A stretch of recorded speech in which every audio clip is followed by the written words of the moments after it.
Thank you, Councillor Desroches. Councillor Johnson. Thank you very much, Mr. Chair. Thank you for being here today. I appreciate the previous speaker suggesting that they won't vote against a budget and then ask you to do more. But I will.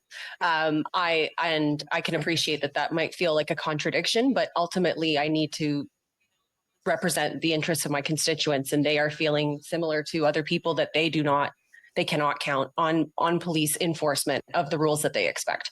And I'm glad to hear in 2024 that there will be steps advancing to look at that neighborhood team model and be able to see some of the progress and evidence for that solution before we get to budget 2025. I'm glad to hear that, because I think that's really important.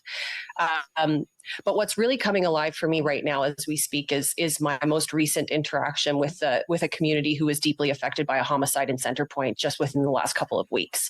And it's those conversations that I'm here to represent today, because that community is feeling extremely vulnerable.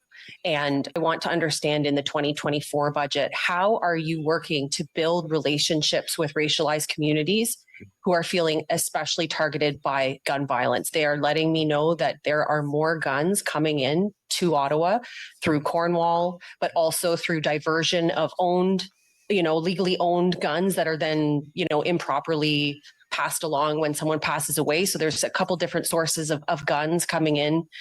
And these racialized communities want to help, but they don't feel like they have the protection when they call a hotline. They don't feel like they have the follow through when they call an anonymous hotline. These communities want to support as witnesses, but they don't feel safe. And these are the types of resolutions that I would expect.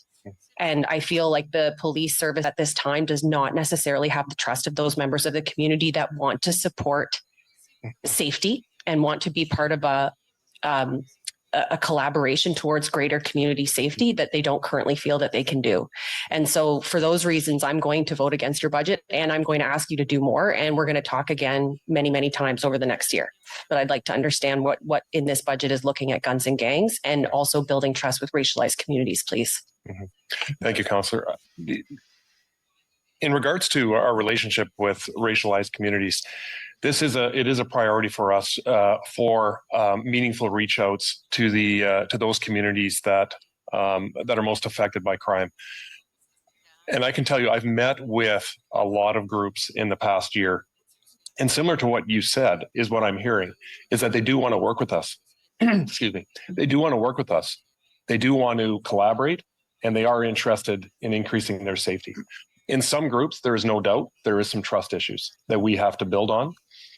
We have what I think is a lot of very strong and dedicated team members that do reach out and know a lot of segments of this population. We are actually structuring the way we strategically reach out to these communities as we speak. My sense is there's a lot of people that do a lot of great work in the OPS reaching out to these communities, but it's not as strategic as it could be. We need to know exactly what we're doing with this community or not. And right now it's not as structured as I would like. So we are looking at that to make sure that we are reaching out to the very people that we need to reach out to. And I'm confident in the next 3 or 4 months that structure will begin to roll out, and we will have the conversations we need to have. But I will say this, there is a ton of work that gets done reaching out, a lot of meetings, myself and many others, the NRTs, the diversity race relations sections, the strategic partnership team that we have. We're just going to be more structured and more strategic in that regard.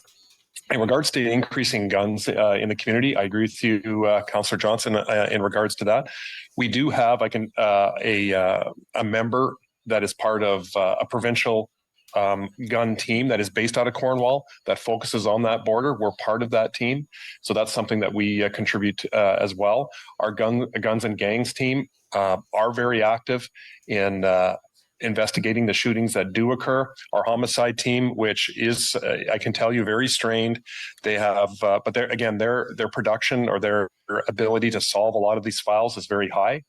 They do have some outstanding files from this year that they're working very hard to try to resolve. Later today, we're actually going to be hosting a press conference in relation to a significant drug bust in Ottawa that what I'm being told is the largest drug bust that we've had in our history, and that's happening this afternoon. That's based on an extensive project that occurred in this last year. So this afternoon you'll hear all about it, but it's very good. Yeah.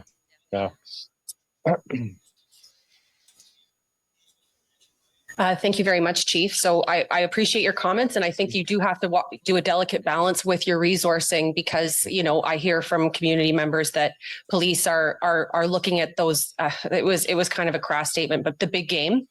So you've got these big busts, you've got these big sort of profile, but then you do also have to serve all of the individual residences. And so I appreciate that it's a balancing act. Right. I'm still uncomfortable with the size of the budget and the service we're receiving, and we'll continue this conversation through the next year. So thank you for your time today. Oh, thank you, Councillor. And I will say this, you know, the number of calls, like our year-to-date calls are up over 17%. Which is a significant increase in just 1 year. You might see an increase like that over 5 or 10 years from year 2022, 17% increase. And that greatly affects our ability, again, to perform proactive work and focus on those areas and those people that really need our focus. Thank you, Councillor Johnson. Councillor Carr.